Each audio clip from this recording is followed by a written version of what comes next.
আজ আমি আবার তোমাদের সাথে একটা 15 মিনিটসের স্কুল টিফিনের রেসিপি শেয়ার করছি। এটা আমি সুজি আর চালের গুঁড়ো আগের দিন রাত্রে ভিজিয়ে রেখেছিলাম। এখন সকালে তার মধ্যে আধা কাপ আটা আর আধা কাপ ওটস আমি মিক্স করে দিলাম। এখন এই ব্যাটার একটা বানিয়ে নিব, এর মধ্যে জল দিয়ে আর নুন দিয়ে ব্যাটারটা আমি তৈরি করে নিব। এটা খুবই হেলদি আর খেতেও খুব স্বাদ।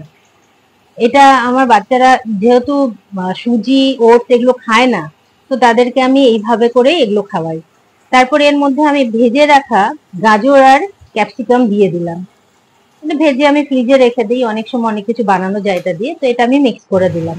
এখন ফ্রাইং প্যানে ঘি দিয়ে এটাকে আমি একটু মোটা করে হালকা মিডিয়াম আঁচে ভেজে নেব। এটাকে আমার ছেলে বলে হোমমেড পিৎজা, কেননা এটার মধ্যে আমি পিৎজা মশলা দিই।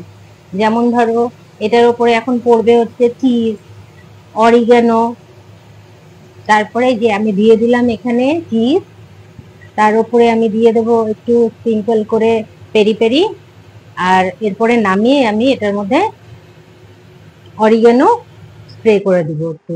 বাস, হয়ে গেল রেডি পিৎজা।